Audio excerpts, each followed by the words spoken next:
बिस्मिल्लाहिर्रहमानिर्रहीम। अस्सलाम वालेकुम। आज का हमारा टॉपिक है नी जॉइंट पेन, घुटनों के जोड़ों का दर्द। घुटनों के जोड़ों का दर्द क्या है, इसकी क्या वजूहात है, इसमें फिर हम क्या एहतियाती तदाबीर कर सकते हैं, इससे हम क्या इसके लिए टेस्ट वगैरह है, क्या इसके लिए मेडिकल ट्रीटमेंट है, क्या इसके लिए आगे इलाज के तरीके हैं, इसको हम थोड़ा सा शॉर्ट सी डिटेल में डिस्कस करेंगे ताकि आपको समझने में आसानी हो। अब घुटनों के जो जोड़ों का दर्द है, इसकी वजूहात क्या है? इसमें समटाइम जेनेटिक्स भी होता है, मतलब आपकी वो स्पेस कम हो जाती है, कुदरती तौर पे पानी पानी की कमी हो जाती है, कैल्शियम विटामिन डी की कमी होती है कई लोगों में। फिर इसमें ये होता है कि कुछ इन्हीं मसल्स को वजन बहुत ज़्यादा होने की वजह से मसल्स वगैरह आपके वीक होते हैं, उसकी वजह से भी होता है। बहुत ज़्यादा वजन का होना, लाजमी नहीं है वजन का बहुत ज़्यादा होना ही, और कुछ लोग स्मार्ट होते हैं उनको भी हो जाता है, क्योंकि एक्चुअली ये टेर और वेयर का होता है कि आपस में रगड़ लगने की वजह से वो जॉइंट्स में दर्द शुरू हो जाती है, उसमें सोजश शुरू हो जाती है, जिसको हम नी जॉइंट आर्थराइटिस भी कहते हैं। फिर जो लोग बहुत ज़्यादा कोई ऐसी एक्सरसाइज या फिजिकल एक्सरसाइज करते हैं जिसमें घुटनों में बहुत ज़्यादा दबाव आता है, जैसे सीढ़ियों का चलना बार बार, ये भी घुटनों को बहुत ज़्यादा करता है। अब ये है कि एक शख्स है जिसको जोड़ों का दर्द स्टार्ट हो गया है, उसको जॉइंट आर्थराइटिस हो गया, अब वो क्या करे? मतलब एक नॉर्मल शख्स तो वो एक्सरसाइज वगैरह बहुत सी चीज़ें कर सकता है, लेकिन एक शख्स है जो कि जिसको मोटापा भी है, अब जिसको जॉइंट्स का दर्द शुरू हो चुका है, अब वो क्या करें, जो कि असल असल वीडियो है हमारा मकसद। अब इसमें सबसे पहली चीज़ है कि आपके जोड़ में दर्द हुआ है, इसमें जो सबसे पहली हमारे पास ट्रीटमेंट ऑप्शन होती है कि हम उस दर्द के लिए आप कोई टॉपिकल मेडिसिन लगा सकते हैं। मतलब आज दर्द स्टार्ट ही हुआ है तो एंटी इन्फ्लेमेटरी या जोड़ों की दर्द की आपको सब मलहम वगैरह मिलती है, वो हम उस पर लगाते हैं। एक तो फायदा ये होता है कि स्टार्टिंग में ही वो दर्द, एक तो आपको टॉपिकल लग जाता है, आपको दवाइयों के साइड इफेक्ट से बच जाते हैं, साथ ही आपने एहतियाती ये तदाबीर स्टार्ट कर देनी है।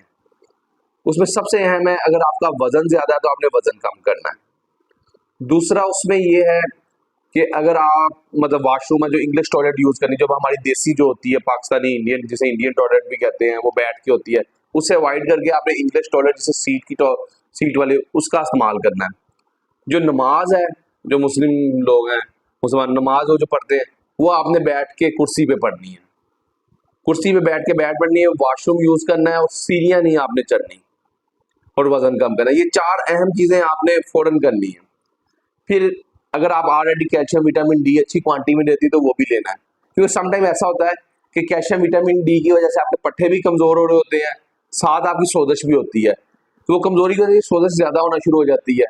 तो ये भी एक ऐड है कि अगर आप कैल्शियम विटामिन डी नहीं ले रहे तो आप अपने डॉक्टर से कोई अच्छी सी कैल्शियम विटामिन डी की गोली तजवीज़ करें, ताकि वो आपकी सेहत के मुताबिक आपको एडवाइस करे। अगर कोई रिस्क फैक्टर है कि आपको नहीं देनी तो वो आपको इसको करे। फिर क्या होता है, अगर ये तमाम एहतियाती तदाबीर आप कर रहे हैं, फिर इसमें अगला आप क्या कर सकते हैं, ये जो चार पांच चीजें ना, ये डॉक्टर ने नहीं करनी है, आपने करनी है।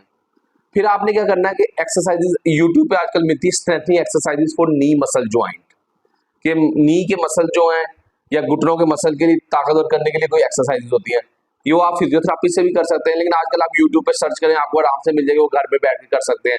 या आप रात को जब सो रहे हैं तो अपने घुटनों के नीचे सराहना रख लें, ये कुछ एहतियाती घुटनों को ऊपर रखें जब लेटे हुए हैं, तो क्योंकि होता क्या है, इन ज्वाइंट में एक सोजश हुई होती है, दूसरा इसमें इसकी जो लेयर्स वगैरह होती है उसमें पानी वगैरह आम जबान में आसानी से हम कह लें मिस्कल वेयर, कुछ आपके लिगामेंट्स भी ब्रेक होने का इसमें खतरा होता है। फिर इसके बाद अगली ऑप्शन हमारे पास आती है कि आप डॉक्टर के पास जाए, डॉक्टर आपको पेन किलर्स देता है, दर्द की दवाइयां देता है, ताकि उसका दो मकसद होते हैं, एक तो आपकी दर्द वगैरह बेहतर हो और फिर साथ उसकी सोजश हो। फिर इसमें वो आपके ज्वाइंट्स का एक्सरे भी करवाता है, ताकि आपकी ज्वाइंट की सिचुएशन देख सके कितनी ज्यादा खराब है। फिर इसमें एक इन्वेस्टिगेशन एमआरआई भी होता है, लेकिन वो एमआरआई हर पेशेंट के लिए नहीं देते, क्योंकि एक तो वो एक्सपेंसिव होता है, एक लेकिन वो जरूरत नहीं होती हर मरीज को करवाने के लिए, लेकिन समटाइम जरूरत पड़ जाती है। देखा जाता है कोई और मसल वगैरह या कोई और लिगामेंट वगैरह का रोटेट नहीं है, जिसकी वजह से आपको ये मसला हो रहा है, कि हम उसको ज्वाइंट की सोजश ही समझते रहे। फिर इसके बाद जब आपकी ज्वाइंट के एक्सरे वगैरह देख के अगर आपको फिर भी रिलीफ नहीं मिल रहा, तो इसके लिए एडवांस तौर पे आपके ज्वाइंट, नी ज्वाइंट में ये जो घुटने में इंजेक्शन लगाए जाते हैं, जिसमें स्टीरॉइड के इंजेक्शन होते हैं, कुछ कुछ विटामिन कोलेजन वगैरह के इंजेक्शन लगते हैं, जो कि काफी पेशेंट्स को रिलीफ दे देते हैं। वो लेकिन वो डॉक्टर आपका ऑर्थोपेडिक डॉक्टर या आपको रूमाटोलॉजिस्ट डिसाइड करता है या आपका फिजिशियन डिसाइड करता है आपके ज्वाइंट को एक्सरे उसकी कंडीशन देख के। फिर उसके बाद जो अगली कंडीशन होती है, अगर फिर भी ना आपके मतलब आपको दवाइयां भी दे दी, आपके ज्वाइंट में इंजेक्शन भी लगा लिए, तो उसके बाद कंडीशन के बाद आपको ऑर्थोपेडिक डॉक्टर के पास रेफर कर दिया जाता है। आपका फिजिशियन भी अक्सर रेफर कर देते हैं कि ये इसको joint replacement, knee joint replacement के लिए कंसीडर करने की क्या इसकी इंडिकेशन बनती है, तो वो उसको उसके लिए कंडीशन करता है।